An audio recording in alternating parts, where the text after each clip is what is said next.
So আসসালামু আলাইকুম। আজকে আমরা 11তম ক্লাসে আছি।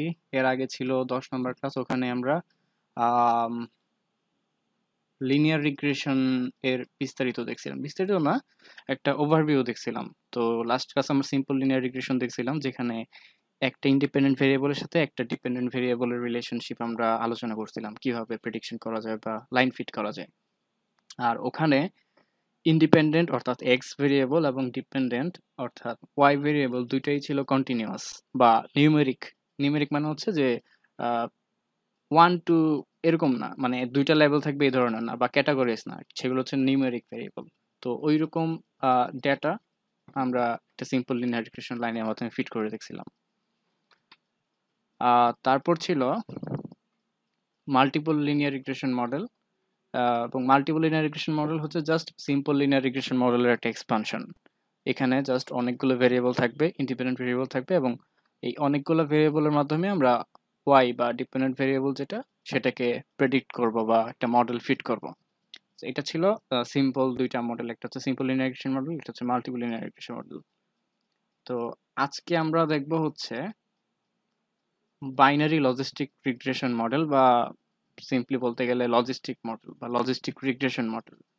তো এই বাইনারি লজিস্টিক রিগ্রেশন, এই যে তিনটা ওয়ার্ডের প্রথম ওয়ার্ডটার মাধ্যমে আমরা বুঝতে পারতেছি যে এখানে যে ভেরিয়েবলটা থাকবে আমাদের অ্যাকচুয়ালি ইন্টারেস্ট যেই ভেরিয়েবলটার উপর, অর্থাৎ ডিপেন্ডেন্ট ভেরিয়েবল, সেটা একটা বাইনারি ভেরিয়েবল হবে বা ডাইকোটোমাস ভেরিয়েবল হবে। এই টার্মিনোলজি গুলো একটু মানে মাথায় ঢুকাইতে হবে আস্তে আস্তে।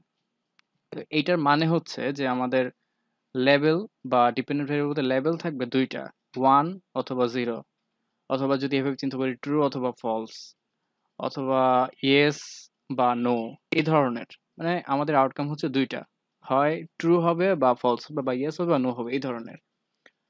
আর এটা ইউজ করা হয় যেখানে লেখা আছে পয়েন্ট আকারে। প্রথমত এখানে একটা ডাইকোটমাস বা বাইনারি ভেরিয়েবলকে প্রেডিক্ট করতে আমরা ইউজ করতে পারি।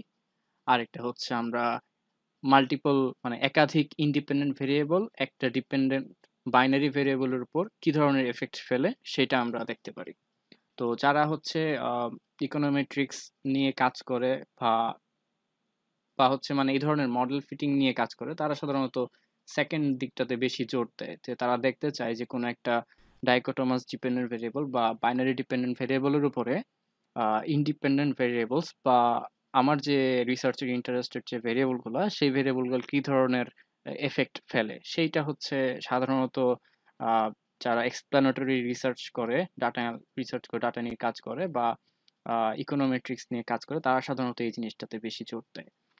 আর প্রেডিকশনের কাজগুলো যারা হচ্ছে সিস্টেম ইঞ্জিনিয়ার বা হচ্ছে মেশিন লার্নিং নিয়ে কাজ করতে চায়, তারা হচ্ছে এই ধরনের প্রেডিকশনের কাজগুলো করে। তো দুইটা সেম, মানে মানে সেম জিনিসটাই হচ্ছে দুই জায়গায় দুইভাবে ইউজ করা হয়।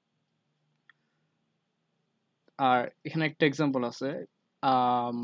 ফার্স্ট এক্সাম্পলটা হচ্ছে two find weather A set of variables can be use to predict weather a patient will be diagnosed with cancer or not. Just মানে এটা হচ্ছে খুবই সিম্পল একটা এক্সাম্পল, যে কোনো একজন পেশেন্টের বিভিন্ন ক্যারেক্টারিস্টিক্স আমরা হচ্ছে ভেরিয়েবল আকারে নেই। ধরলাম সার্ভের মাধ্যমে নিচ্ছি, কিংবা হসপিটালে থাকলে হচ্ছে ডেইলি তাদের কাছ থেকে গিয়ে গিয়ে বিভিন্ন ইনফরমেশন, যেমন ব্লাড সুগার লেভেল, মানে যারা মেডিকেল আছে তারা হয়তো ভালো বলতে পারবে, যে বিভিন্ন ইনফরমেশন নেই কালেক্ট করে, এবং সেই কালেক্ট করার পর হয়তো আহ, একটা ডাটা সেট পাচ্ছি যেখানে আমরা পেশেন্টদেরকে ডায়াগনোসিস করতেছি এবং দেখলাম যে তাদের ক্যান্সার আছে বা নাই। তো যখন আমরা দেখতেছি এরকম কিছু ডাটা আমাদের হাতে আসছে, সো সেই হাতে আসা ডেটার উপর বেস করে আমরা পরবর্তীতে হয়তো নতুন যে পেশেন্টরা আসতেছে তাদের শুধুমাত্র মানে কোনো সিমটমস দেখেই হয়তো বলে দিতে পারবো যে সে আসলে ক্যান্সার ইয়েস বা নো।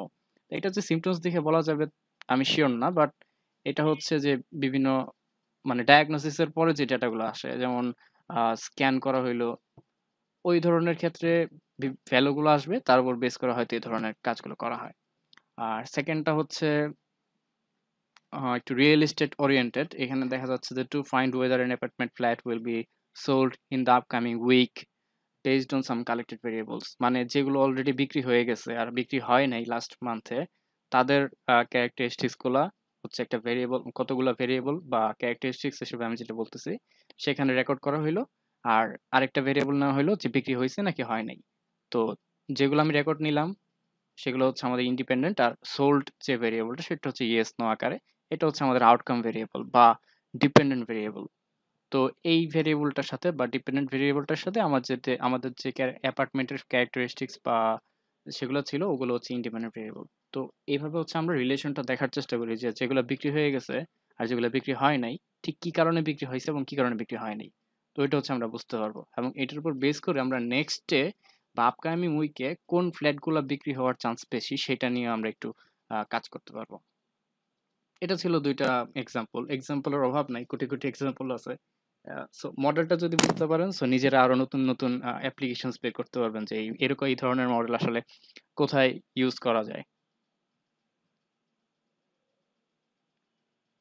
তো এই মডেলটা ইউজ করার জন্য অ্যাজাম্পশন আছে কিছু।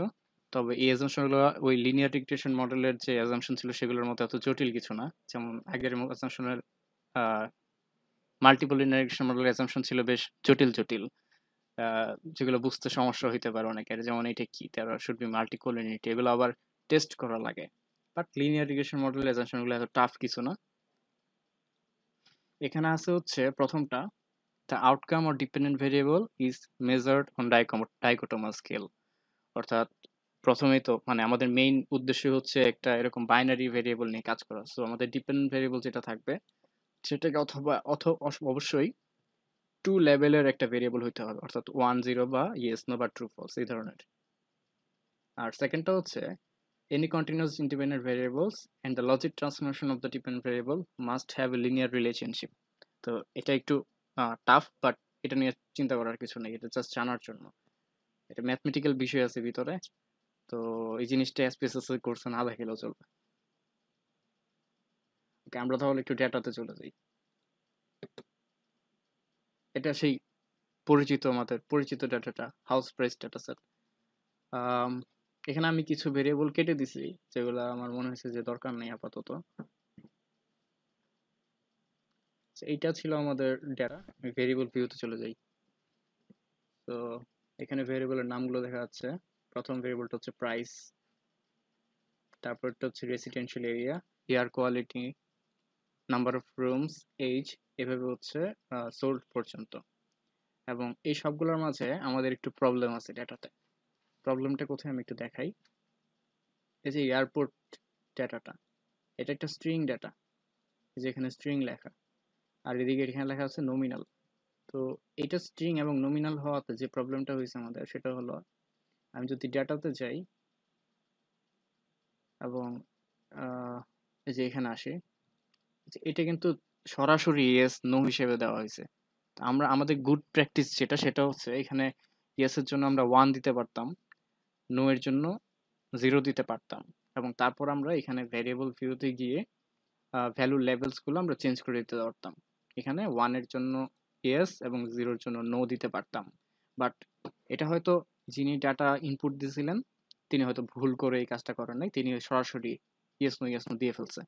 তো এটা করার কারণে আমাদের ডেটার সাইজটা বেড়ে গেছে, হয়তো 4-5 কিলোবাইট হয়তো বাড়ছে। বাট যখন এই ধরেন 70,000 মানুষের ডাটা নিয়ে কাজ করবেন তখন হচ্ছে এরকম ডেটার সাইজটা অনেক বেড়ে যাবে। সবসময় এরকম ক্যারেক্টার ইউজ করেন। আর অ্যানালাইসিসের ক্ষেত্রে অনেক সময় এগুলোকে 1 2 এরকম দেওয়াটা বেটার। তো আপনি যদি চান যে ইয়েস এর বদলে 1 থাকুক, নো এর বদলে 0 থাকুক, সেটা ট্রান্সফরমেশন আমি ওই শুরুর দিকের ক্লাসগুলোতে দেখাইছিলাম যে আপনি চাইলে ট্রান্সফরমেশন থেকে রিকোড ইনটু ডিফারেন্ট ভেরিয়েবলস এটা দেওয়ার মাধ্যমে সরি, এরকম একটা ডায়ালগ বক্স ওপেন হবে। সেখানে আপনি এই যে এয়ারপোর্টটাকে এখানে নিয়ে আসবেন, আপনি চাচ্ছেন এয়ারপোর্টকে চেঞ্জ করতে, সো এয়ারপোর্টটাকে এখানে নিয়ে আসবেন। দেন নতুন যে ভেরিয়েবলটা ক্রিয়েট করতে চাচ্ছেন যেখানে ইয়েস এর বদলে 1 থাকবে এবং নো এর বদলে 0 থাকবে সেটার নাম দিবেন। তো আমি সেটার নাম দিচ্ছি এয়ারপোর্ট ক্যাট। তারপর হচ্ছে লেভেল দিচ্ছি না আপাতত। আর তারপর হচ্ছে আমি এখন ওল্ড এবং নিউ ভ্যালুসগুলো সিলেক্ট করে দিব। তো আমি চাচ্ছি এই ইয়াস এর বদলে 1 থাকুক। সো আমি লিখে দিচ্ছি ওয়াই-ই-এস। এখানে যেভাবে আছে সেভাবে লিখতে হবে। সো ওয়াই ক্যাপিটাল এস এটা দিতে হবে, কারণ এখানে সবগুলো ক্যাপিটাল ছিল। সো এভাবে দিলাম। দেন ইএস এর বদলে 1। ওকে, দেন অ্যাড, তাহলে আমি রেকর্ড করে ফেললাম। সেম ভাবে নো এর বদলে 0 অ্যাড করে ফেললাম, তাহলে আমার রেকর্ডের কাজটা শেষ। এবং আমি জানি যে এখানে ইয়েস নো ছিল, আর কিছু ছিল না, বিকজ ডেটাটার সাথে আমি পরিচিত। বাট আপনি যদি এই ডেটার সাথে পরিচিত না হন, অবশ্যই এটার ফ্রিকোয়েন্সি দেখে সেখান থেকে আইডিয়া পাবেন যে এখানে কি কি ভ্যালুস আছে। আচ্ছা, এটা এখানে এখনো প্রশ্নবোধক মার্ক, বিকজ আমি এটা চেঞ্জ করি নাই। তো চেঞ্জে ক্লিক করলে এটা চেঞ্জ হবে। চেঞ্জ, যে এখন চেঞ্জ হয়েছে, এবং চেঞ্জ হওয়ার পর এখানে ওকে বক্সটা ওপেন হয়েছে। তো আমি ওকে দিচ্ছি।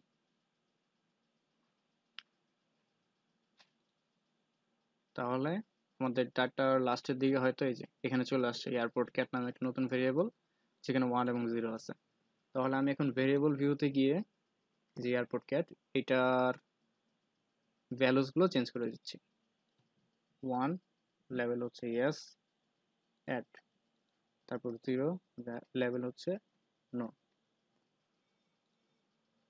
তাহলে আমি একটা বিষয়, এই যে কাজটা আমি করলাম, এটার মাধ্যমে আমি একটা জিনিস বুঝাইতে চেষ্টা করছি, যেটা হচ্ছে যে আপনার হাতে যখন মানে সবার শুরুতে কাজ করবেন, কাজ করা শুরু করবেন কোনো একটা প্রজেক্টে, তখন প্রথমেই ডিসিশনটা নেবেন যে আপনি কিসে এই কাজটা করবেন।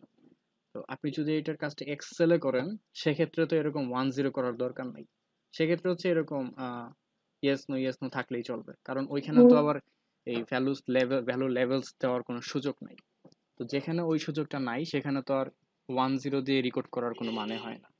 কিন্তু যখন আপনি এসপিএসএস এ কাজ করবেন, আপনি ঠিক করে ফেলছেন, তো তখন এই কাজটা শুরুতে ইনপুট যখন দিবেন, তখন 1-0 এরকম ভাবে দেওয়াটাই বেটার। তাহলে হচ্ছে কষ্ট করে পরবর্তীতে আবার এরকম রেকর্ড করে ইয়েস নো এরকম নিয়ে আসা দরকার হবে না। তো এটা গেল এয়ারপোর্ট ক্যাটাগরি। সিমিলারলি আমরা ওয়াটার বডিটাও চেঞ্জ করতে পারবো। তো আপাতত আমি ওয়াটার বডিটা চেঞ্জ করতেছি না, কারণ আমি এখন যে লজিস্টিক মডেলটা তৈরি করব, সেই লজিস্টিক মডেলটাতে আমি শুধুমাত্র ক্যাটাগরিক্যাল ভেরিয়েবল হিসেবে এয়ারপোর্টটাকেই রাখবো। আমি ওয়াটার বডিটাকে আপাতত রাখবো না। সো এই জন্য হচ্ছে আমি এটাকে চেঞ্জ করতেছি না। সো লজিস্টিক রিগ্রেশন মডেল তৈরি করার জন্য আমাদেরকে যেতে হবে অ্যানালাইজ, সেখান থেকে রিগ্রেশন, সেখান থেকে বাইনারি লজিস্টিক। আমরা লাস্ট ডেটে যেহেতু লিনিয়ার মডেল ফিট করছিলাম, সেজন্য আমরা এখানে ক্লিক করছিলাম লিনিয়ার। বাট আজকেরটা হচ্ছে বাইনারি লজিস্টিক, সো বাইনারি লজিস্টিকে ক্লিক করতে হবে। বাইনারি লজিস্টিকে ক্লিক করলে এরকম একটা ডায়ালগ বক্স আসবে। সেখানে মোটামুটি ফ্যামিলিয়ার একটা মানে ডায়ালগ বক্স আসছে। তো প্রথমে হচ্ছে ডিপেন্ডেন্ট ভেরিয়েবল। তো আমাদের যেহেতু একটা ডিপেন্ডেন্ট ভেরিয়েবল আছে সোল্ড, সো এটাকে আমি এখানে নিয়ে আসতেছি। সোল্ডটাকে সিলেক্ট করে এখানে নিয়ে আসলাম সোল্ড।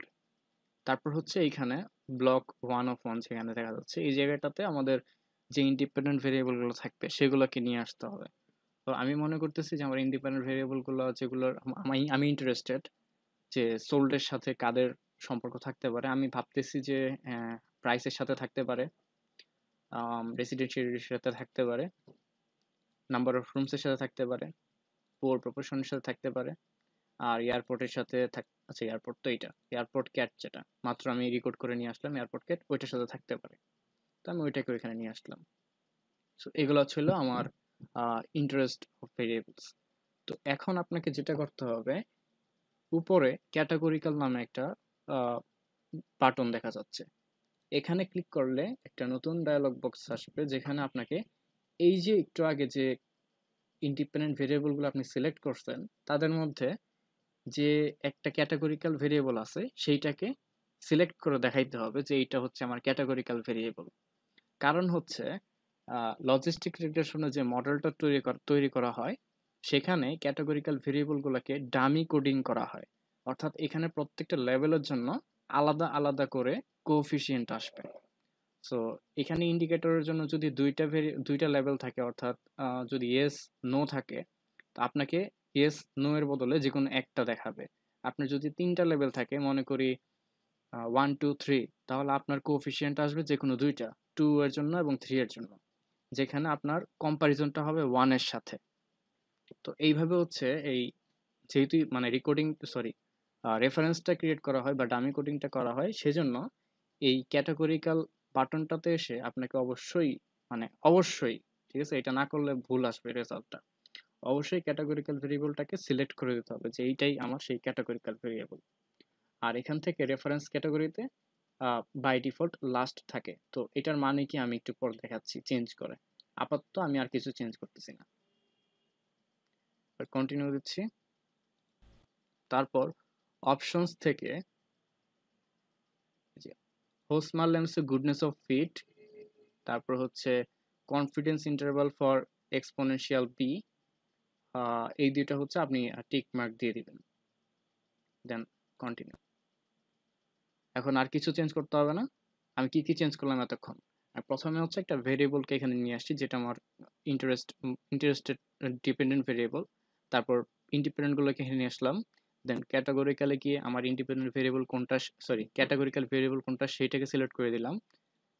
আর হচ্ছে অপশনস থেকে Hosmer Lemeshow goodness of fit এবং confidence interval exponential of B, এইগুলো হচ্ছে আমি টিকমার্ক দিয়ে দিছি। Then continue. আপনি চাইলে এখন পেস্ট দিতে পারেন। পেস্ট দিলে হচ্ছে আপনাকে সিনট্যাক্সটা দেখাবে, আর ওকে দিলে সরাসরি আউটপুটটা দেখাবে। সো আমি কন্টিনিউ ওকে ওকে দিচ্ছি। আমি একটু বড় করে ওকে দিলে উপরে দেখি এটা হচ্ছে আমাদের সেই কোড যেটা আমরা চাইলে সিনট্যাক্স এডিটর থেকে নিয়ে আসতে পারতাম। তারপর হচ্ছে আউটপুটগুলো দেখি। এখানে দেখাচ্ছি কেস প্রসেসিং সামারি। তো আমাদের টোটাল ডেটা ছিল 506টা, সেখানে কোনো মিসিং ডেটা নাই। তারপর দেখাচ্ছে ডিপেন্ডেন্ট ভেরিয়েবলের এনকোডিং কি। তো আমাদের ডেটাতে, আমি যদি ডেটাতে একটু ফিরে যাই, সোল্ড এটা ছিল আমাদের ডিপেন্ডেন্ট ভেরিয়েবল। তো এটার রেকর্ডিং গুলো হচ্ছে 1 4, সরি সরি সরি, নো হচ্ছে 0, ইয়েস হচ্ছে 1। তো তার মানে এইটাই আসলে ওইখানে দেখাইছে যে নো হচ্ছে 0 এবং ইয়েস হচ্ছে 1। তো এনকোডিংটা দেখাচ্ছে। তারপর আমাদের যেটা ইম্পর্টেন্ট সেটা হচ্ছে যে ব্লক 0 বিগিনিং ব্লক, এটা আমাদের দরকার নাই। আমাদের দরকার হচ্ছে block 1 method equal to enter. এই ব্লকটা হচ্ছে আমাদের দেখার বিষয়। তো আগের ব্লকটা আমাদের ইম্পর্টেন্ট কিছু না। তো এখানে অনেকগুলা টেবিল আছে, এটা হচ্ছে একটা টেবিল।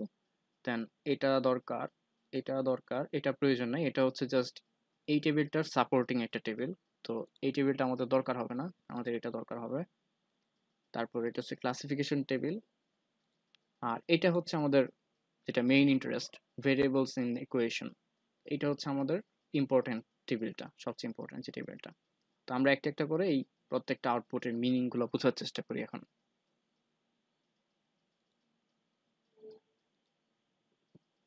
তো প্রথমে যে টেবিলটা আসছে আমাদের সেটা হচ্ছে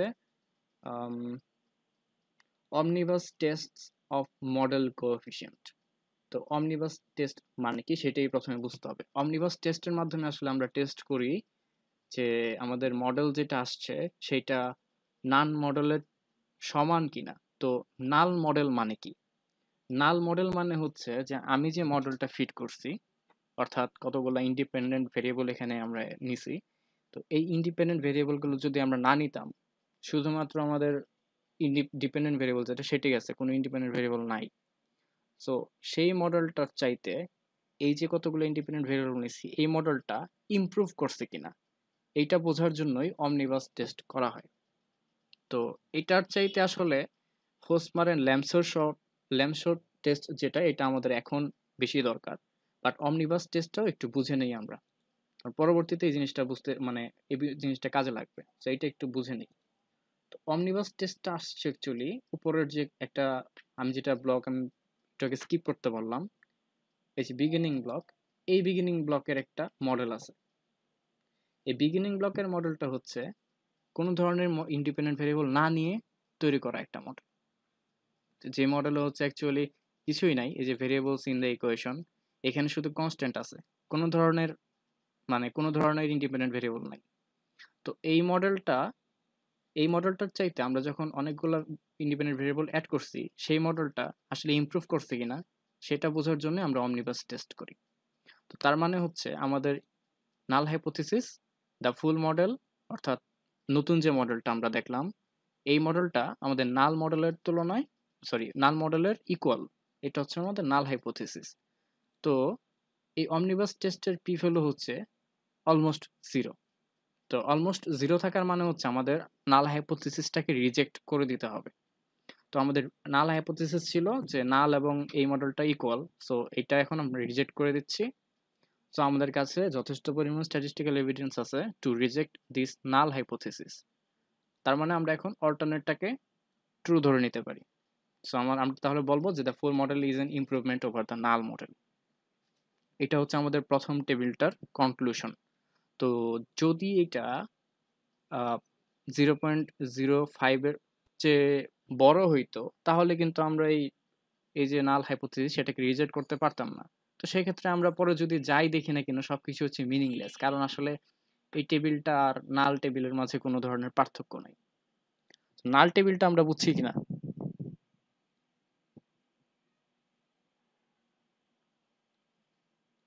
আচ্ছা, নাল টেবিল মানে আমি নাল টেবিল করতেছি বারবার, এই যে the full model is equal to the null model, এই নাল মডেলটা বুঝছি কিনা আমরা? কেউ যদি না বুঝেন একটু বলেন।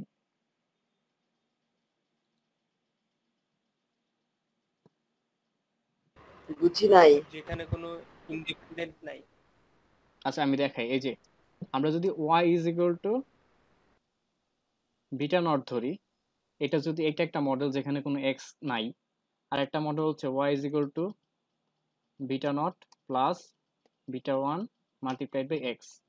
তো প্রথম মডেলটাতে কোনো ধরনের ইন্ডিপেন্ডেন্ট ভেরিয়েবল নাই, বাট সেকেন্ড মডেলটাতে একটা ইন্ডিপেন্ডেন্ট ভেরিয়েবল আছে। একটা না থেকে আর অনেকগুলো থাকতে পারতো। Beta two multiplied by X ধরলাম X three, sorry X two, প্রথমটা ধরি এক্স ওয়ান। তো প্রথম মডেলটাতে কোনো ধরনের ইন্ডিপেন্ডেন্ট ভেরিয়েবল নাই, বাট সেকেন্ড মডেলটাতে দুইটা ইন্ডিপেন্ডেন্ট ভেরিয়েবল আছে। এইটাই হচ্ছে, এই প্রথমটা হচ্ছে নাল মডেল, আর সেকেন্ডটা হচ্ছে আমাদের ফুল মডেল, বা এখানে যেটা আমি ফিট করছি এই যে ইন্টার ইকুয়াল টু মেথডে আমরা যে মডেলটা এখানে দেখতেছি টোটাল এতগুলো ভেরিয়েবল দিয়ে। অর্থাৎ এই যে আমরা লজিস্টিক রিগ্রেশন করার সময় এই যে ভেরিয়েবলগুলো দিলাম, এই ভেরিয়েবলগুলো দিয়ে আমরা যে মডেলটা তৈরি করছি এটা হচ্ছে আমাদের ফুল মডেল। টার্মিনোলজি হিসেবে আমরা ফুল মডেল কথাটা ইউজ করতেছি। এখন ক্লিয়ার?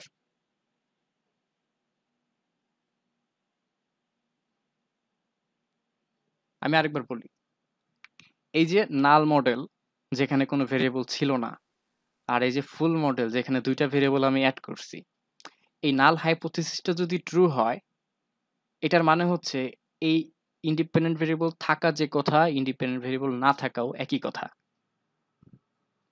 তাহলে ইন্ডিপেন্ডেন্ট ভেরিয়েবল না থাকা যদি একই কথা হয় তাহলে কি এই দুইটা ভেরিয়েবল কোনো মিনিং আছে এই মডেলটাতে, বা ওয়াই এর উপরে এই এক্স ওয়ান এবং এক্স টু এর কোনো মিনিং আছে?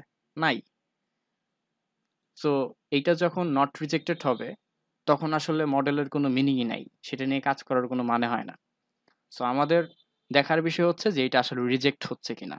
রিজেক্ট হওয়া মানেই হচ্ছে এটা আমাদের জন্য একটা গুড নিউজ, আমরা একটা কনক্লুশন এখন ড্র করতে পারবো যে হয়তো দেখা যাবে যে এক্স ওয়ান এর সাথে ওয়াই এর একটা রিলেশন আছে, সেটা হয়তো পজিটিভ, বা এক্স টু এর সাথে হয়তো ওয়াই এর একটা নেগেটিভ রিলেশন আছে। এখন কি বুঝতে পারছি?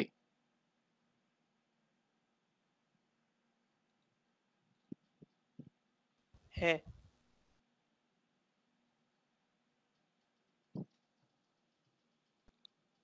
ওকে,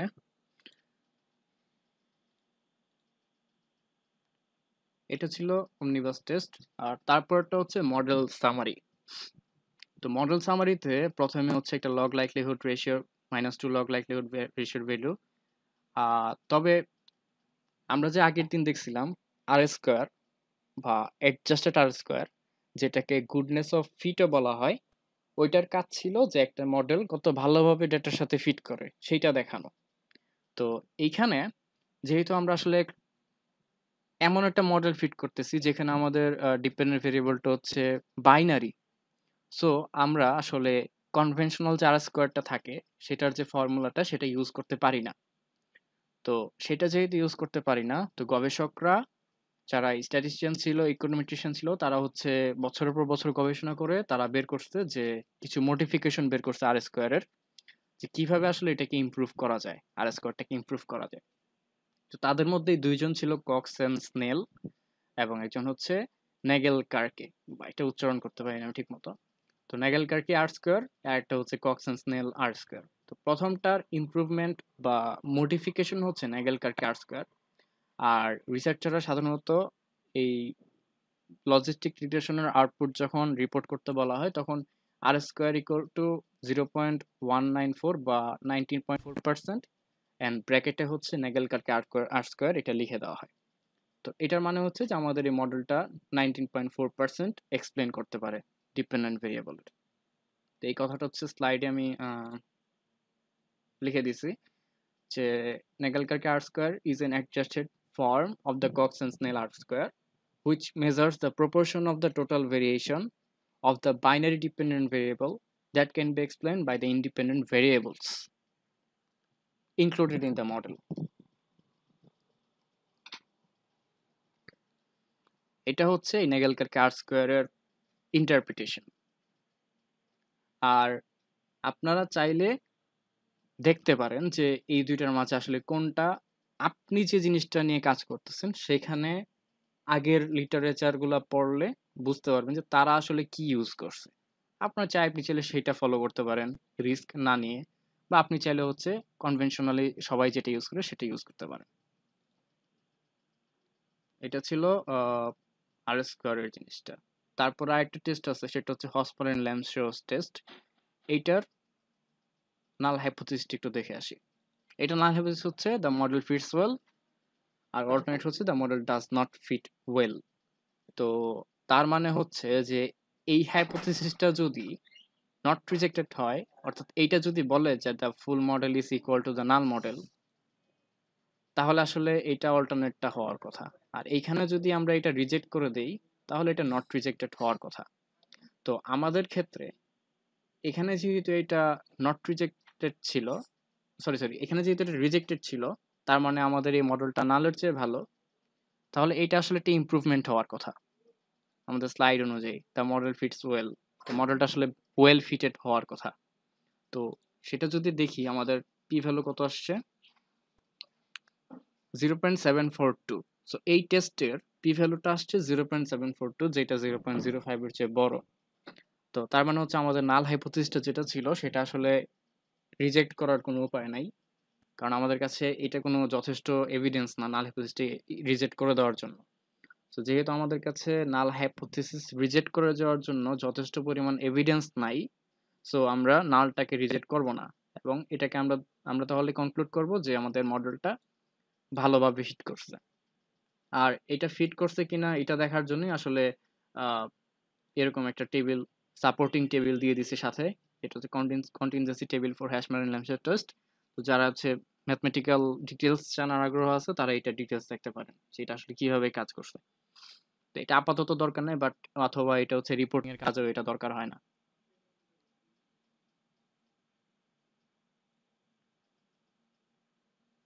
তারপর হচ্ছে আমরা একটু ক্লাসিফিকেশন টেবিল বা বা হচ্ছে প্রেডিকশনের কাজে যারা ইউজ করে তারা সাধারণত কনফিউশন ম্যাট্রিক্স বলে এই ক্লাসিফিকেশন টেবিলটাকে। তো এইটা একটু বোঝার চেষ্টা করি এখানে কি হচ্ছে। এই যে ক্লাসিফিকেশন টেবিল, এখানে একটা, এটা হচ্ছে অ্যাকচুয়ালি একটা টু ওয়ে টেবিল। যে টেবিলটাকে রো বরাবর আছে হচ্ছে অবজার্ভ ডেটা, যেমন সোল্ড, আমাদের যেহেতু এটা ছিল interest interest of dependent variable, এটা হচ্ছে সোল্ড, এবং এটা দুইটা লেভেল ছিল নো এবং ইয়েস। আর আমাদের ডেটা অনুযায়ী যে লেভেলগুলো ছিল নো এবং ইয়েস এর, আমরা যখন একটা মডেল ফিট করলাম, মডেল ফিট করার পর সে এই মডেলের উপর বেস করে এক্সিস্টিং ডেটাটাকে প্রেডিক্ট করে, এবং প্রেডিক্ট করে যেগুলো অবজার্ভ ছিল অবজার্ভের সাথে প্রেডিক্টের কিরকম সম্পর্ক। যে আমি একটা ধরি যে আমি একটা নো ছিল, সেটা প্রেডিক্ট করার সময় ইয়েস ধরে ফেলছে, তো সেটা হচ্ছে এই সেলে আছে। তো এরকম কেস হচ্ছে 90টা, যে আমার অ্যাকচুয়ালি সেটা নো ছিল, বাট যখন মডেলটা ফিট করছি এবং ফিট করার পর সেম ডেটার উপরে প্রেডিক্ট করছি তখন সেটাকে সে ইয়েস ধরে ফেলছে।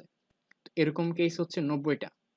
আবার সেটাকে নই ধরছে, এরকম কেস হচ্ছে 186টা। তার মানে 186টা সে কারেক্টলি প্রেডিক্ট করছে, মানে সেম ডেটার উপরে সে প্রেডিক্ট করছে 186টা। আবার সোল্ড হচ্ছে ইয়েস ছিল, অবজার্ভ হচ্ছে অ্যাকচুয়ালি হচ্ছে ইয়েস, সেটাকে প্রেডিক্ট করার সময় নো ধরছে হচ্ছে 92টা, তার মানে এটা ভুল হয়ে গেছে। আর এটা হচ্ছে কারেক্ট, এটা ইয়েস ছিল এবং প্রেডিক্টটাও ইয়েস ধরছে, তার মানে ডায়াগোনাল যে দুইটা আছে সেই দুটো হচ্ছে অ্যাকচুয়ালি বা মানে ট্রু ট্রু প্রেডিকশন বা ট্রু বলবো আর কি, কারেক্টলি সে প্রেডিক্ট করতে পারছে। আর অফ ডায়াগোনাল যে দুইটা আছে যে 92 আর 91, তো এরা হচ্ছে ভুলভাবে প্রেডিক্ট করা হয়েছে। ইয়েস ছিল নো করছে, নো ছিল ইয়েস করছে, সো এই দুইটা হচ্ছে ভুল আর এই দুইটা হচ্ছে কারেক্ট। তো এগুলোর হচ্ছে একটা নাম আছে, যারা হচ্ছে মেডিকেল কাজ করে বা বায়োস্ট্যাটিস্টিক্স নিয়ে কাজ করে, তারা এগুলোকে সেন্সিটিভিটি স্পেসিফিসিটি এই ধরনের কিছু বলে। এই জিনিসটা হচ্ছে এই টেবিলটাতে আমি দিয়ে দিছি, আপনারা দেখে নিতে পারবেন। যেমন এখানে অ্যাকচুয়ালি হচ্ছে পজিটিভ, যখন প্রেডিক্ট করি তখনও যদি সেটা পজিটিভ থাকে তো সেটার নাম হচ্ছে ট্রু পজিটিভ। আর সেটাকে যদি ভুলে নেগেটিভ করে ফেলে সেটা হচ্ছে ফলস নেগেটিভ। সেন্সিটিভিটি মানে হচ্ছে number of true positive divided by number of true positive plus number of false negative. তো এটা এই যে এখানে লেখা আছে ট্রু পজিটিভ বা divided by true positive plus false negative. তো এই জিনিসটাই আমরা এই টেবিলে দেখতে পারবো, সরি আউটপুটে দেখতে পারবো। এই যে সোল্ড ইয়েস এবং এখানে হচ্ছে পার্সেন্টেজ দেওয়া আছে 60%। তো ইয়েস এর বরাবর যে পার্সেন্টেজটা সেটা হচ্ছে আমাদের এই সেন্সিটিভিটি, কারণ এখানে আসলে পজিটিভটা উপরে ছিল, এখানে আউটপুটে পজিটিভটা নিচে চলে গেছে, ইয়েসটা নিচে চলে গেছে। তো এটা হচ্ছে এভাবে হচ্ছে জিনিসগুলো জানা যায়। তো তার মানে আমাদের নো কে কারেক্টলি প্রেডিক্ট করতে পারছে 67.4% এর ক্ষেত্রে, আর ইয়েসটাকে কারেক্টলি প্রেডিক্ট করতে পারছে 60% কেসে। তার মানে হচ্ছে নো এটাকে আইডেন্টিফাই করার ক্ষমতা এটার এই মডেলটার ভালোভাবেই আছে, যে আসলে বিক্রি হবে না, আমাকে ঠিকভাবে বলতেছে যে হ্যাঁ বিক্রি হবে না, এটা বেশ ভালোভাবে বলতেছে। আর হবে এটা খুব ভালোভাবে বলতেছে না। আর সবার লাস্টের যে পার্সেন্টেজটা 64, এটা হচ্ছে ওভারঅল কতটুক অ্যাকুরেট ভাবে কাজ করতেছে সেটা। এটা ক্যালকুলেট করা হয় জাস্ট এই 186 প্লাস 138 ডিভাইডেড বাই টোটাল, এটার মাধ্যমে হচ্ছে এটার পার্সেন্টেজটা তৈরি করা হয়। আর একটা বিষয়, এখানে কাট ভ্যালু ইকুয়াল টু 0.5 লেখা আছে, এটার মানে কি আমরা এখন দেখব। ক্লাসে কিছু না বুঝলে একটু মাঝখানে আমাকে থামাই দিয়ে বলতে হবে যে এটা বুঝি না, একটু রিপিট করেন, ঠিক আছে?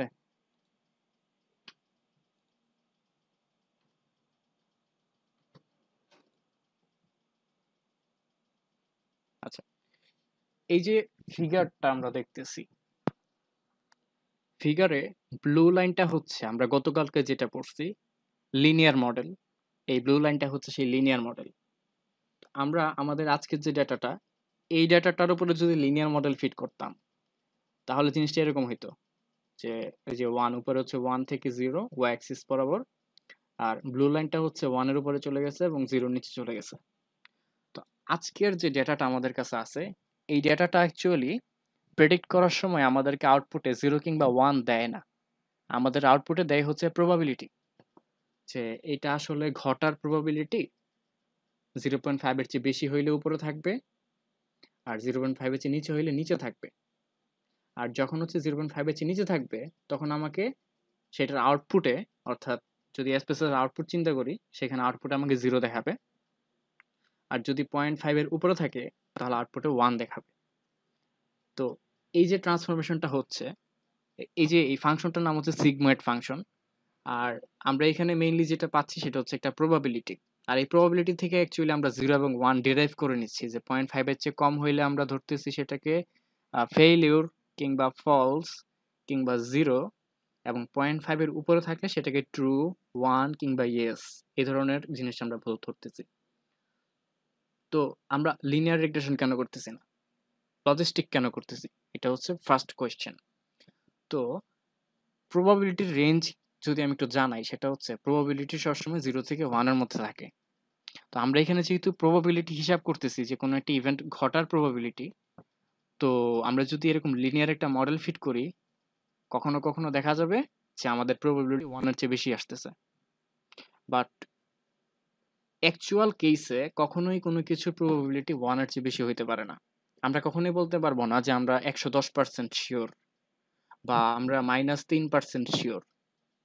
এই ধরনের কোনো কিছু কখনো বলা যায় না।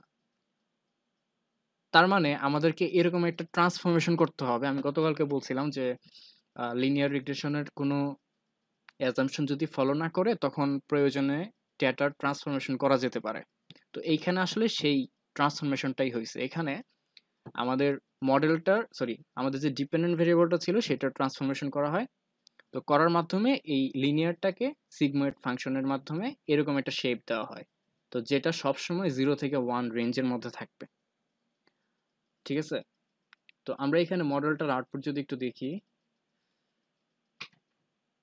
মডেলের আউটপুটে আমরা বেশ কিছু জিনিস পাচ্ছি।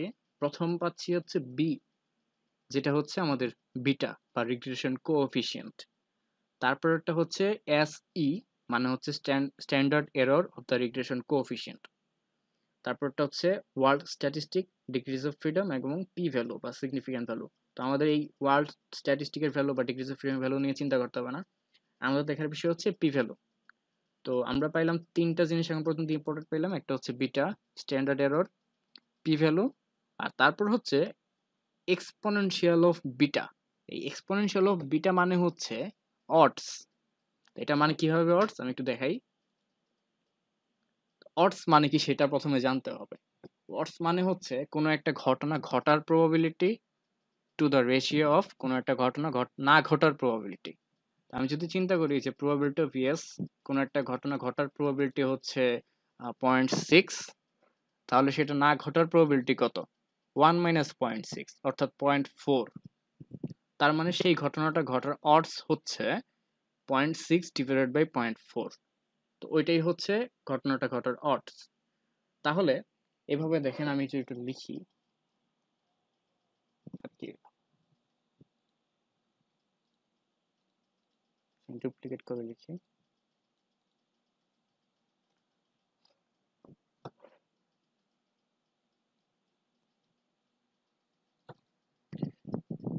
তো মনে করেন কোনো একটা ঘটনা ঘটার প্রবাবিলিটি হচ্ছে 0.5, তাহলে সেই সেম ঘটনাটা না ঘটার প্রবাবিলিটি কত হইতে পারে? 1 মাইনাস 0.5, তাই না? তো এটা ব্র্যাকেটে থাকবে। আমি যেহেতু অডস লিখতেছি, তো এটা হচ্ছে ব্র্যাকেটে থাকতেছে। তাহলে আমার উপরে প্রবাবিলিটি অফ ঘটার প্রবাবিলিটি সেটা হচ্ছে 0.5, আর না ঘটার প্রবাবিলিটি হচ্ছে বাদ বাকি যতটুকু থাকে সেটা, অর্থাৎ 1 মাইনাস 0.5। তাহলে এটার রেশিওটা বের করলে কত আসতেছে? 0.5 divided by 0.5, 0.5 equal to 1।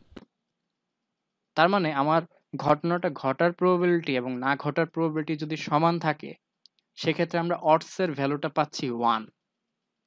Same ভাবে ধরি যে কোনো একটা ঘটার প্রবাবিলিটি হচ্ছে বড়, মানে 0.5 এর চেয়ে বেশি, তাহলে সেটা যদি 0.6 হয় এবং ডিভাইডেড বাই যদি আমি লিখি না ঘটার প্রবাবিলিটি, তাহলে কত আসতেছে? 0.4, মানে বাকি যতটুকু থাকতেছে প্রবাবিলিটি। তাহলে 0.6 বাই 0.4 মানে হচ্ছে 6/4, মানে 3/2, মানে 1.5। তাহলে যখন কোনো একটা ঘটনা ঘটার প্রবাবিলিটি 0.6 আর না ঘটার প্রবাবিলিটি 0.4, সেটার অডসের ভ্যালুটা আসতেছে 1 এর চেয়ে বড়, অর্থাৎ 1.5। আরেকটা কেস হচ্ছে যে কোনো একটা ঘটনা ঘটার প্রবাবিলিটি কম, মানে 0.4, আর না ঘটার প্রবাবিলিটি বেশি, 0.6। এটা কিন্তু আমি ইচ্ছা করলে এটা কম বেশি করতে পারবো না। আমি কিন্তু চাইলে এটাকে 0.9 লিখতে পারবো না, কারণ কোনো একটা ঘটনা ঘটার প্রবাবিলিটি এবং না ঘটার প্রবাবিলিটি যদি আমি যোগ করি, সেটা কিন্তু অবশ্যই 1 হইতে হবে। ঠিক আছে? এটা খুবই বেসিক প্রবাবিলিটির জিনিস কথা বলতেছি আমি, যে 0.4 প্লাস 0.6 ইকুয়াল টু 1। আবার মানে যাই করি না কেন, কোনো একটা ঘটনার এপিঠ ওপিঠ মিলাইলে 1 হইতে হবে, এটা হচ্ছে মেইন কথা। তো আমি চাইলে এই 0.9 লিখতে পারবো না, আমাকে লিখতে হবে 0.6, কারণ দুইটা যোগ করলে 1 হইতে হবে।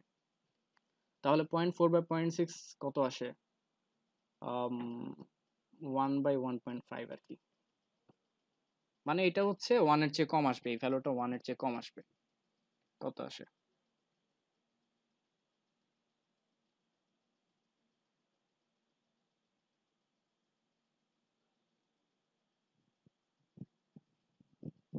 এত কম?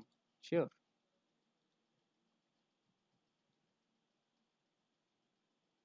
0.2? তো তার মানে এটা তো বেশ কম আসছে। 0.2? আমি কি ভুল? আচ্ছা যাই হোক, মনে করি কম আসছে, তো তার মানে কোনো একটা ঘটনা ঘটার প্রবাবিলিটি যদি এটার চেয়ে বেশি হয় তখন আমাদের ভ্যালুটা 1 এর চেয়ে বেশি থাকবে। তো odds এর ভ্যালু বেশি থাকা মানে হচ্ছে এই যে একটা এরিয়া 0.5 এর চেয়ে উপরে এইদিকে থাকার সম্ভাবনাটা বেশি, অর্থাৎ 1 হওয়ার প্রবাবিলিটি তত বাড়তে থাকবে। আর যখন 1 এর চেয়ে কম থাকবে আমার odds এর ভ্যালু, তার মানে হচ্ছে এটা 0 হওয়ার প্রবাবিলিটি তত বাড়তে থাকবে। তো আমি এই জিনিসগুলো কেন বললাম? এই জিনিসগুলো বলার কারণ হচ্ছে আমরা যে মডেল আউটপুটটা পাইছি সেখানে এই যে এক্সপোনেনশিয়াল অফ বি, এইটা অ্যাকচুয়ালি এই যে এক্সপোনেনশিয়াল অফ বি এটা অ্যাকচুয়ালি অডস। কারণ আমরা যখন মডেলটা ডিফাইন করছিলাম তখন দেখেন স্টেপ বাই স্টেপ দেখাই এখন। এটা হচ্ছে অডসের ফর্মুলা। এই অডসের ফর্মুলাটা ইউজ করে আমরা আসলে ট্রান্সফরমেশন করি, এই ট্রান্সফরমেশনটা করি যেটাকে আমরা আসলে এইটার দ্বারা ডিনোট করতেছি। আর এইখানে এই যে বেটাটা দেখা যাচ্ছে, এই বেটাটা অ্যাকচুয়ালি হচ্ছে এইটা। আর এই যে এইটুক পার্ট, যে beta naught plus beta one, এই পার্টটুকু আমরা পাচ্ছি মডেলের এই জায়গায়, এই যে বেটা। এটা হচ্ছে একটা এক্স ওয়ান, সরি এটা হচ্ছে এক্স ওয়ান, এটা হচ্ছে একটা এক্স টু, এক্স থ্রি, এগুলো হচ্ছে এক একটা ভেরিয়েবল। আর এগুলো হচ্ছে এক একটা beta one, beta naught, beta two. এটা হচ্ছে সেই সিম্পল যে মডেলটা, সেই মডেলটা। এই মডেলের ভ্যালুগুলো, যে বিটা নটের ভ্যালু হচ্ছে এখানে -0.691। তো আমরা যখন একটা মডেল লিখব পেপারের জন্য বলি বা প্রজেক্টের জন্য, সেখানে মডেলগুলো হচ্ছে এইরকম ভাবে লিখতে হবে যে আপনি যখন পেপার শুরু করবেন তখন হচ্ছে মডেলটা এইভাবে ডিফাইন করবেন যে আমাদের ইন্টারেস্ট অফ ভেরিয়েবল হচ্ছে এগুলো, আমাদের আউটপুটটা হচ্ছে এটা। তো তারপর যখন আপনার কাজ শেষ, রিপোর্ট ফাইনালি জমা দিবেন, তখন মডেলটা লেখার সময় এই মডেলের ভ্যালুগুলো আপনি যেগুলো পাচ্ছেন, তো বিটা ওয়ান এন্ড বিটা নটের জায়গায় আপনি লিখবেন -0.691, দেন বিটা ওয়ানের জায়গায় লিখবেন প্রাইসেরটা, যেমন -0.172, দেন এই যে এক্স ওয়ানের জায়গায় লিখবেন প্রাইস, প্লাস এভাবে বাকিগুলো লিখবেন। এভাবে হচ্ছে আপনি মেইনলি আপনার লগ অডস যে মডেল, বা এই যে লগ অডস, মানে এই যে অডস হচ্ছে এগুলো, এই অডসটা হচ্ছে এটার ভিতরে যাবে। আর এটা লগ করলে হচ্ছে আপনি মডেলটা পাচ্ছেন। তো আজকে মনে হয় বেশি ম্যাথমেটিক্যাল জিনিস দেখাই ফেলতেছি, কারণ এই জিনিসটা না বুঝাইলে পরে ইন্টারপ্রিটেশনটা আমি বুঝাইতে পারবো না ঠিক মতো। এই জন্য হচ্ছে আমি এই বিষয়গুলো দেখাচ্ছি। তো এই যে টার্মটা, এই টার্মটা যদি এই পাশে এই পাশ ই দিয়ে পাওয়ার করি, সেটাই অ্যাকচুয়ালি আমরা অডসটা পেয়ে যাচ্ছি। তো আমরা আসলে যদি ম্যাথস নাও বুঝি, তাও অ্যাটলিস্ট এই মডেলটা বা টেবিলটার দিকে তাকাইলে এখন বুঝতে পারবো যে আমাদের অডস কোনটা। আমাদের অডস হচ্ছে এই যে এইটা, এক্সপোনেনশিয়াল অফ বিটা। আর আপনি যদি ম্যানুয়ালি ক্যালকুলেট করেও দেখেন যে এই যে বিটাগুলো ছিল, এই বিটাগুলো হচ্ছে রিগ্রেশন কোএফিসিয়েন্টস, এদের এক্সপোনেনশিয়াল করলে আপনি এই ভ্যালুগুলো পাবেন। আর আপনার মেইন, যখন আপনি মডেলটা ইন্টারপ্রেট করবেন, আপনার মেইন গোল হচ্ছে এইগুলাকে ইন্টারপ্রেট করা।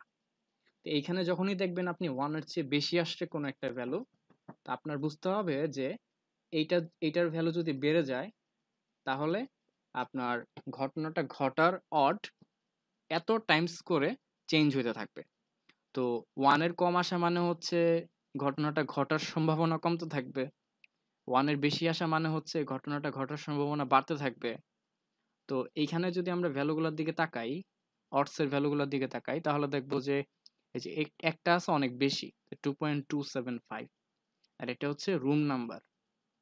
তার মানে আমাদের কোনো একটা ফ্ল্যাটের রুম সংখ্যা যদি একটা করে বাড়তে থাকে, তাহলে সেটার বিক্রি হওয়ার সম্ভাবনা বা চান্স, না সরি সরি অডস, ভুল বলতেছি, রুমটা বিক্রি হওয়ার অডস 2.275 টাইমস করে বাড়তে থাকবে। আমি জিনিসটা লিখে রাখছি। আহ, এই যে এটা যেহেতু রুম নাম্বার, রুম নাম্বার মানে হচ্ছে এটা কন্টিনিউয়াস ইন্ডিপেন্ডেন্ট ভেরিয়েবল। আচ্ছা, এখানে অডস এর ইন্টারপ্রিটেশন দুই রকম। একটা হচ্ছে কন্টিনিউয়াস ইন্ডিপেন্ডেন্ট ভেরিয়েবলের জন্য একরকম, আর ক্যাটাগরিক্যাল ইন্ডিপেন্ডেন্ট ভেরিয়েবলের জন্য অন্যরকম। তো আমাদের ডেটাতে আমরা যখন মডেল ফিট করছিলাম, সেখানে কিন্তু আমাদের এই যে একটা ক্যাটাগরিক্যাল ভেরিয়েবল ছিল, এয়ারপোর্ট ক্যাটাগরি, আর বাকি সবগুলোই হচ্ছে কন্টিনিউয়াস। তো কন্টিনিউয়াস গুলোর ইন্টারপ্রিটেশন হবে এরকম যে odds greater than 1 indicates that the event is more likely to occur as the independent variable increases. এটা প্রথম যে বাক্যটা, এই বাক্যটার মানে হচ্ছে আমি যদি আমাদের মডেলটার দিকে তাকাই, প্রাইস যেহেতু একটা কন্টিনিউয়াস ইন্ডিপেন্ডেন্ট ভেরিয়েবল আর এইটার ভ্যালু হচ্ছে 0.842, তো তার মানে এটা 1-এর চেয়ে কম।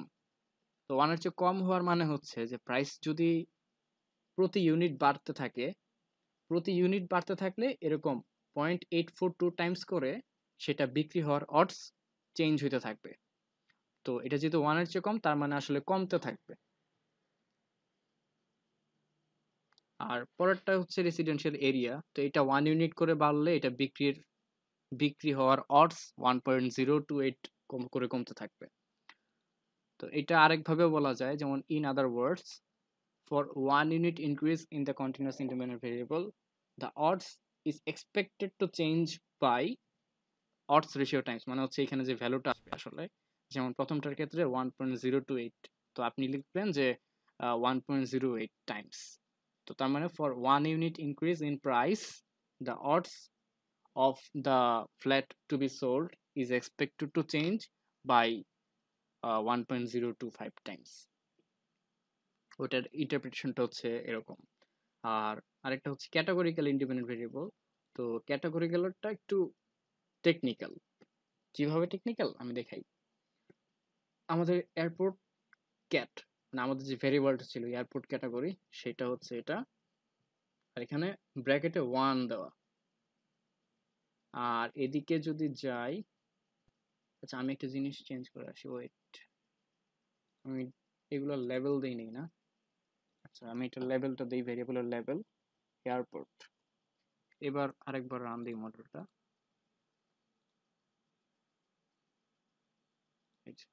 এয়ারপোর্ট 1। আর এগুলো কি লেভেল দেয়নি? হ্যাঁ লেভেল তো দিচ্ছি। আচ্ছা এখানে 1 ফর, আচ্ছা আমাদের এখানে 1 কোনটা ছিল? এয়ারপোর্ট ক্যাটাগরিতে 1 ছিল হচ্ছে ইয়েস, আর নো ছিল 0। তার মানে 0টাকে এখানে বেস ধরছে, কারণ ডামি ভেরিয়েবল যখন ক্রিয়েট করে তখন একটা করে লেভেল বাদ দিয়ে দেয়। যেমন আমাদের যদি এখানে 3টা লেভেল থাকতো এয়ারপোর্ট, যে ইয়েস, নো, আরো কিছু যদি হইতো আর কি, ইয়েস, নো, ভেরি ফার, ধরলাম 3টা, ইয়েস, নো, ফার, দূরে একটা আছে যেটা কাছে না, এরকম। তো 3টা থাকলে আমাদের এখানে দুইটা থাকতো, যে এয়ারপোর্ট 1, এয়ারপোর্ট 2। 3 নাম্বারটা থাকতো না। 3 নাম্বারটা হচ্ছে বেস, যেটার সাথে এই এয়ারপোর্টের বাকি দুইটা লেভেল তুলনা করা হচ্ছে। তো এয়ারপোর্ট 1 থাকার মানে হচ্ছে এয়ারপোর্ট 0-র সাথে এই এয়ারপোর্ট 1-এর তুলনা করা হচ্ছে। তো তার মানে এটার যে অডস রেশিওর ভ্যালুটা আসছে সেটা হচ্ছে 1.139। তার মানে যখনই এয়ারপোর্ট 1 মানে কিছু হচ্ছে না, ইয়েস, আচ্ছা তার মানে যখন এয়ারপোর্ট আছে, কোনো একটা ফ্ল্যাটের কাছাকাছি যখন একটা এয়ারপোর্ট আছে, সেটার মানে হচ্ছে যে আমাদের এই ফ্ল্যাটটা সেল হওয়ার অডস 1.13 টাইমস করে বেড়ে যায়। তো এটা ভ্যালুটা যেহেতু বেশি, তার মানে এটা বেড়ে যাচ্ছে। তো আমি যদি এখানে রেফারেন্সে 0টা না রেখে 1 রাখতে পারতাম, তাহলে কেমন হইতো? স্বাভাবিকভাবে এটা কমার কথা ছিল। আমি এখন সেই চেঞ্জটা করে দেখাই। তো চেঞ্জটা যদি করা লাগে, সেটার জন্য লজিস্টিকে যেতে হবে, তারপর ক্যাটাগরিক্যাল। তো এইখানে এই যে এই ভ্যারিয়েবলটা সিলেক্ট করার পর আমি সেখানে বলতেছিলাম যে রেফারেন্স ক্যাটাগরি কোনটা থাকবে। তো বাই ডিফল্ট এখানে লাস্ট যেটা সেটা থাকে। তো আমি যদি লাস্টটাকে চেঞ্জ করে ফার্স্ট করে দেই, দেন কন্টিনিউ দেই, দেন ওকে দেই, এখন কি হলো, পানি কেন আছে?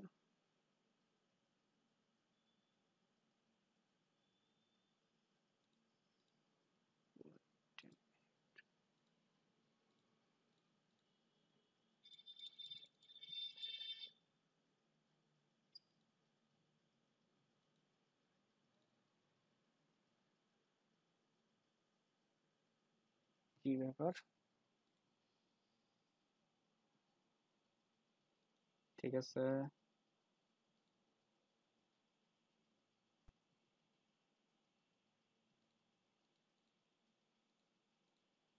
হ্যাঁ এটা তো ঠিক আছে। নো, ইয়েস, প্রথমটা নো, পরেরটা ইয়েস, ঠিক আছে। ইন্ডিকেটর ভেরিয়েবল, হ্যাঁ ঠিক আছে। লাস্ট থেকে ফার্স্ট করে দেই, কন্টিনিউ। ওকে। আচ্ছা, এটা কোনো কারণে চেঞ্জ হচ্ছে না, আমি জানি না কেন চেঞ্জ হচ্ছে না।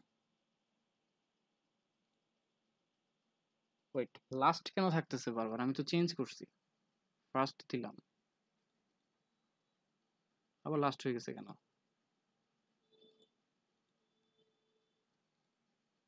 কি ব্যাপার?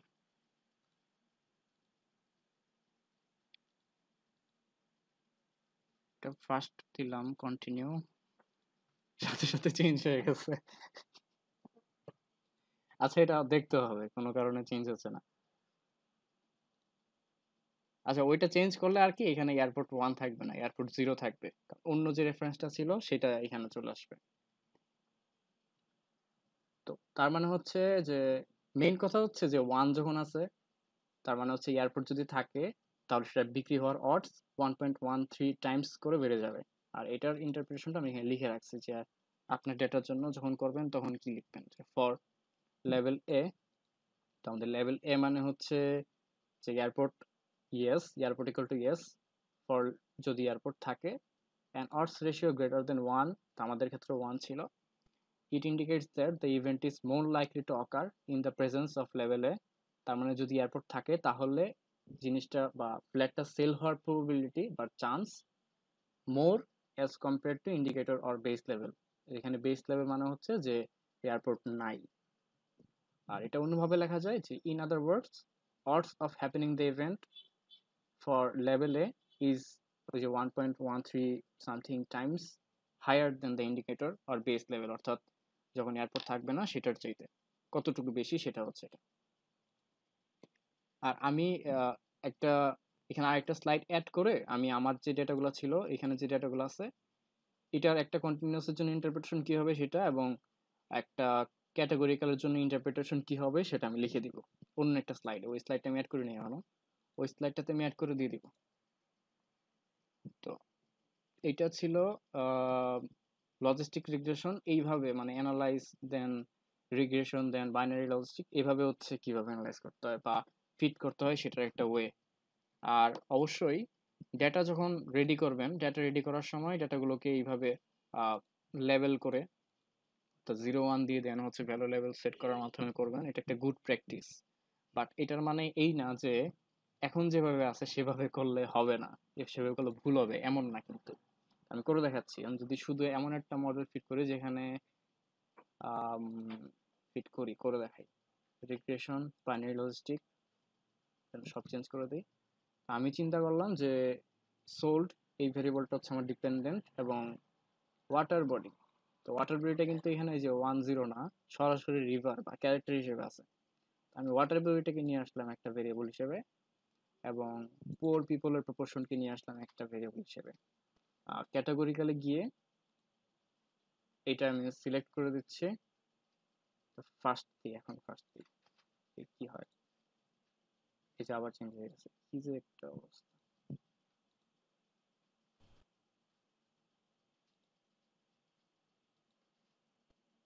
কি এটা ইন্ডিকেটরই লাগবে। আচ্ছা যাই হোক, অপশনসে গিয়ে হোস্ট Lemeshow goodness of fit test এবং CI for exponential of B, continue. তো আমার এখন দুইটা ইন্ডিপেন্ডেন্ট ভেরিয়েবল আছে, একটা হচ্ছে পোর প্রপোর্শন, একটা হচ্ছে ওয়াটার বডি। তো আর কিছু চেঞ্জ করলাম না আমি, ওকে দিচ্ছি। ওকে দিলে আমার এখন দেখাচ্ছে 506টা অবজারভেশন। তারপর বিগিনিং ব্লক তো আমার দরকার নেই, আমার দরকার হচ্ছে মেথড ইকুয়াল টু এন্টার, এখানে ব্লক 2 সরি ব্লক 1। এখানে দেখা যাচ্ছে যে আমাদের অমনিবাস টেস্টটা নট রিজেক্টেড। তো এইটা যখন নট রিজেক্টেড হয়ে গেছে তার একটাই মিনিং, এবং মিনিংটা হচ্ছে যে আমি একটু যদি হাইপোথিসিসটা একবার দেখি, এটা আমার নট রিজেক্টেড, তার মানে এই মডেলটা আসলে কোনো মিনিংফুল কিছু না, এটার কোনো এক্সপ্লেনেটরি কোনো ক্ষমতা নাই। এবং এটার মডেল সামারি যদি দেখি, এটার আর স্কোয়ার আসছে মাত্র 0.015, মানে 1.5% এক্সপ্লেন করতে পারে, এটা কোনো কাজের জিনিস না। আর এই মডেলটার পি ভ্যালুগুলো যদি খেয়াল করি, এই যে মডেলের রিগ্রেশন কোএফিসিয়েন্টের পি ভ্যালু, এখানে পি ভ্যালু আসছে সবগুলোরই 0.5 এর চেয়ে বেশি। তার মানে এই যে রিগ্রেশন কোএফিসিয়েন্ট গুলা একটা কোএফিসিয়েন্টের কাজের না, মানে এরা স্ট্যাটিস্টিক্যালি সিগনিফিক্যান্ট না। তো যখন কোনো একটা মডেলের একটা রিগ্রেশন কোএফিসিয়েন্টও স্ট্যাটিস্টিক্যালি সিগনিফিক্যান্ট না, তার মানে হচ্ছে এই যে একটা নাল মডেল আর এই যে রিগ্রেশন কতগুলো ইন্ডিপেন্ডেন্ট ভেরিয়েবল আমি অ্যাড করলাম একটা নতুন মডেল, এই দুইটা মডেলের মধ্যে অ্যাকচুয়ালি কোনো ধরনের পার্থক্য নেই, দুইটা আসলে সেম। এই মডেলটা আমার ইউজলেস একটা মডেল। বাট আমি যেটা দেখাইতে যাচ্ছিলাম সেটা হচ্ছে এই যে ওয়াটার বডি, ওয়াটার বডিতে মেবি তিনটা লেভেল ছিল। আমি যদি একটু ফ্রিকোয়েন্সিটা দেখি এই ভেরিয়েবলের জন্য, এখানে ফ্রিকোয়েন্সিতে লেক আছে, ওয়াটার বডিতে লেক, নান এবং রিভার। সো আমাদের তিনটা লেভেল আছে, তিনটা লেভেল মিলে মোট 506টা। সো তিনটা লেভেলের মধ্যে কিসের উপর বেস করে 1 2 3 করছে আমি এখন বলতে পারতেছি না, কারণ আমার ডেটাতে এই রিভার মানে কোনো কিছু আমি বলে দিই নাই যে রিভার মানে 1 থাকবে, লেক মানে 2 থাকবে, নান মানে 3 থাকবে বা নান মানে 0 থাকবে, এরকম কিছু আমি স্পেসিফাই করে দেই নাই। বাট যখন আমি এইটাকে মডেলে ফিট করতে দিলাম, এসপিএসএস নিজে নিজে রেকর্ড করে নিছে, বাট সে কি রেকর্ড করে নিছে আমাকে বলে নাই। তো এইটা হচ্ছে এইভাবে যখন থাকে ভেরিয়েবলগুলো এবং এইভাবে থাকা অবস্থায় যখন আমি মডেলে ফিট করতে দেই সেইটার সমস্যা। তখন আমি জানতে পারি না আসলে এই ওয়াটার বডি 1 মানে আসলে কোনটা, ওয়াটার বডি 1 মানে কি রিভার, বলতে পারতেছি না। কারণ আমি যদি মডেল ফিটও করি ওয়াটার বডি 1 দেখাচ্ছে, তো এটা যদি আমি ধরে নেই রিভার, এবং রিভার ধরে নিয়ে আমি দেখতেছি যে এটার অডস এর ভ্যালু আসছে 1 এর চেয়ে কম, তার মানে রিভার থাকলে ফ্ল্যাট বিক্রি হওয়ার সম্ভাবনা কম, তাই না? কিন্তু এটা তো অ্যাকচুয়ালি রিভার হবে সেটা আমি শিওর করে বলতে পারতেছি না। সো আমি যখন এভাবে স্পেসিফাই করে দেই নাই এটা 1 এটা 2, তখন আমাদের মডেলের আউটপুটটা আমি ইন্টারপ্রেট করতে পারবো না ঠিক মতো। তো দেখা যাবে অনেক কষ্ট করে অনেক কিছু করা হয়ে গেছে, বাট সবার লাস্টে গিয়ে যখন আমি মডেল ফিট করতে যাব তখন আমি জানি না অ্যাকচুয়ালি এখানে 1 মানে কি 2 মানে কি, সব পরিশ্রম বৃথা। সো পরিশ্রম বৃথা যেন না যায় সেজন্য অবশ্যই এই ধরনের ডেটাগুলোকে এই যে ট্রান্সফর্ম, দেন রিকোড ইনটু ডিফারেন্ট ভেরিয়েবলস, দেন এই যে কোনটাকে চেঞ্জ করব, water body. So water body এটাকে চেঞ্জ করে নতুন একটা নাম দিব, ওয়াটার বডি ক্যাট, ক্যাটাগরি আর কি। চেঞ্জে ক্লিক করি তাহলে এখানে চলে আসবে, দেন ওল্ড এন্ড নিউ ভ্যালুসগুলো এখন চেক করে দিয়ে দিই। তো রিভার, রিভারকে আমি চেঞ্জ করে দিচ্ছি 1 এ, তারপর লেক এটাকে চেঞ্জ করে দিচ্ছি 2 তে, অ্যান্ড নান এটাকে চেঞ্জ করে দিচ্ছি 0 তে। কন্টিনিউ। ওকে, তাহলে আমার ডেটাতে এখন নতুন একটা কলাম আমি দেখবো লাস্টে অ্যাড হয়ে গেছে, সেটা হচ্ছে ওয়াটার বডি ক্যাট, এবং এইটার লেভেলগুলো আমি সিলেক্ট করে দিই। 1 ছিল কিসের জন্য, রিভারের জন্য, সো রিভার। 2 ছিল কিসের জন্য, লেক, মেবি লেক। আর 0 ছিল হচ্ছে নান। তাহলে আমি এখন রেকর্ড করে ফেলছি আমার দরকার মতো এবং এটার লেভেল দিয়ে দিই ওয়াটার বডি। তো আমি এখন জানি যে আমার 1 2 3 এর মানে কি, 1 মানে রিভার, লেক হচ্ছে 2, নান হচ্ছে 0।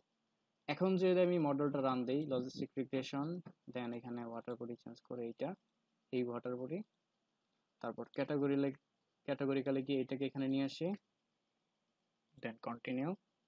ওকে, এবার যদি আমি মডেলটা রান দেই, এখন আমি জানি যে এই ওয়াটার বডি 1 এর মানে কি, কারণ আমি নিজেই স্পেসিফাই করে দিয়েছিলাম যে ওয়াটার বডির লেভেল 1 থাকলে সেটা রিভার, তার মানে এটা হচ্ছে রিভারের জন্য, এবং রিভারের জন্য অর্থের ভ্যালু আসছে 1.115। তারপর এটা হচ্ছে কি এটা, লেক, লেকের জন্য অর্থের ভ্যালু আসছে 1.381। তার মানে আমাদের বেস লেভেল হচ্ছে নান, মানে কোনো একটা ফ্ল্যাটের আশেপাশে কোনো কিছু নাই, লেকও নাই রিভারও নাই। তার মানে সেইটার তুলনায় আমাদের রিভার থাকলে অডসটা একটু বেশি, আর লেক থাকলে সেটার অডসটা আরো বেশি। তার মানে লেকের আশেপাশে যে ফ্ল্যাটগুলো থাকে সেগুলো বিক্রি হওয়ার চান্স অনেক বেশি, আর রিভারের তুলনায় সেটা অবশ্যই বেশি, রিভারের তুলনায় বেশি। বাট যেখানে নান সেটার ক্ষেত্রে 1 ধরে নিছে, 1। সো 1 তো 1-এর চেয়ে তো অবশ্যই এই দুইটা বেশি।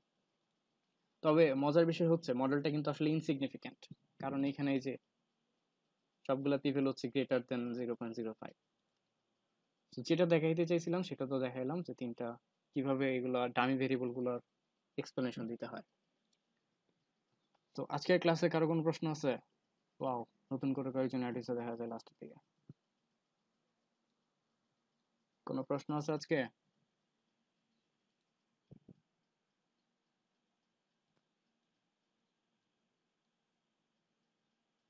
আমি দেখছি যারা হচ্ছে থিসিস করে কিংবা বিভিন্ন রিসার্চ করে, লজিস্টিক মডেল খুবই পপুলার একটা জিনিস।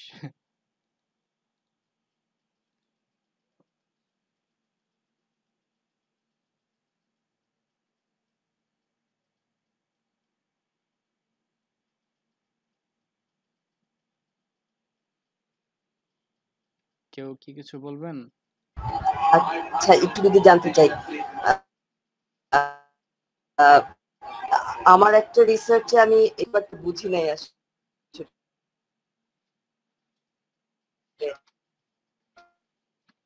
কথা কেটে কেটে আসতেছে।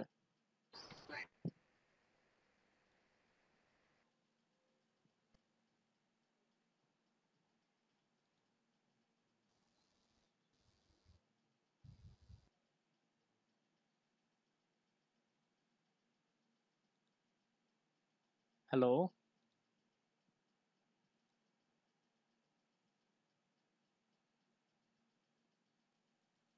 জানা যায়।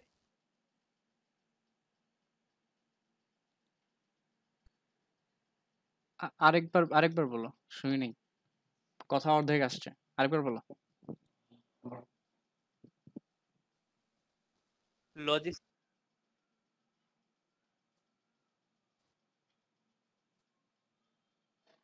লজিস্টিক মডেলে আমরা শুধু প্রবাবিলিটি জানতে পারবো।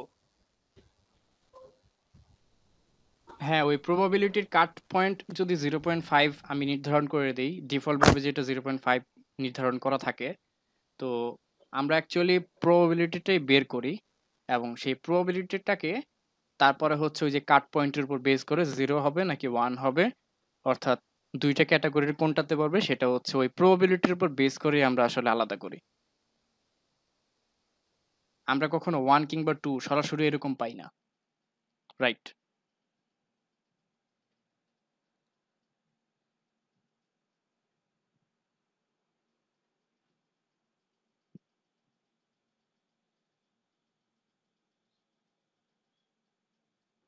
আমি একটু দেখাই আসলে যে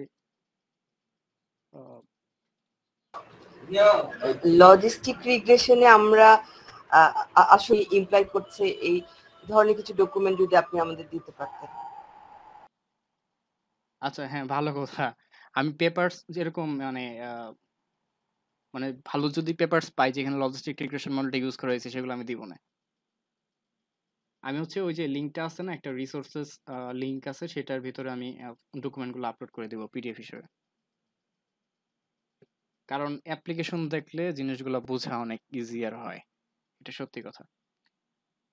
আচ্ছা, এই যে মডেলটা রান করার সময় লজিস্টিক রিগ্রেশন যখন আমরা রান করি তখন এই যে সেভ নামে একটা অপশন আছে, এখান থেকে প্রেডিক্টেড ভ্যালুস এই জায়গাটায় যদি যাই আমি দেখবো দুইটা জিনিস আছে, একটা হচ্ছে প্রবাবিলিটিস, একটা হচ্ছে গ্রুপ মেম্বারশিপ।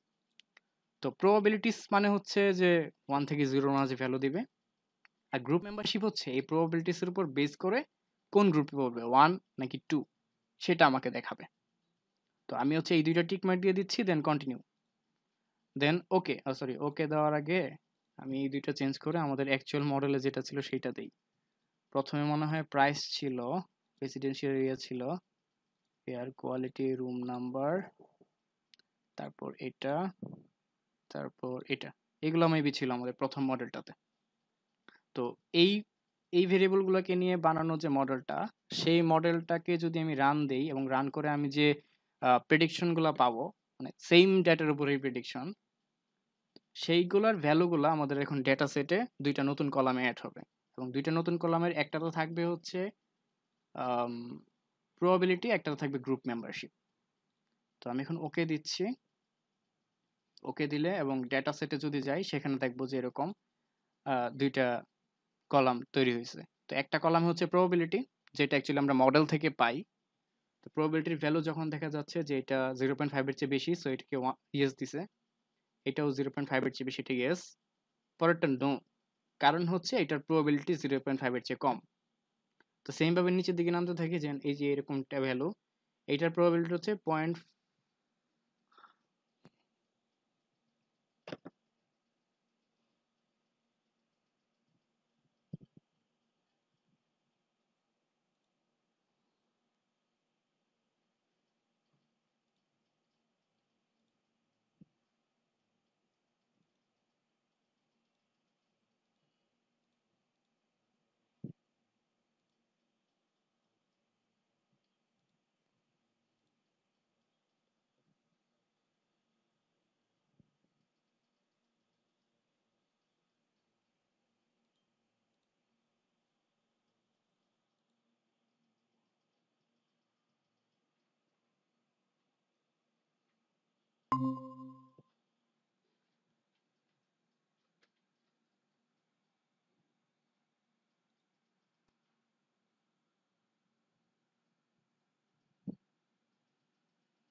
সরি, নেটওয়ার্কের জন্য আমি এখানে বের হয়ে গেছিলাম। কোন পর্যন্ত দেখাইতে পারছিলাম? মেবি এটুকু কি আমি আসছিলাম? প্লিজ কেউ একজন বলবেন।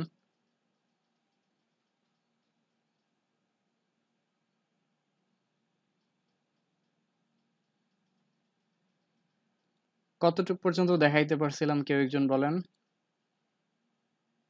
রেসপন্স করতে হবে প্লিজ। হ্যাঁ, এটুকু এসেছিলেন। আচ্ছা, তো এখানে আসলে আমরা এই যে প্রবাবিলিটি গুলো পাচ্ছি, এই যে যখন 0.6, আমি শুরুতেই বলছিলাম বাই ডিফল্ট এখানে 0.5 ধরা থাকে। যেমন এই যে আমি যদি গ্রাফটা দেখাই, এই যে গ্রাফটাতে অ্যাকচুয়ালি এইগুলো হচ্ছে সেই ভ্যালুগুলো। যখনই কোনো একটা প্রবাবিলিটি এখানে চলে আসে, এটা মানে হচ্ছে যে মিড পয়েন্টের উপরে, তো অলমোস্ট 0.6 বা 0.7।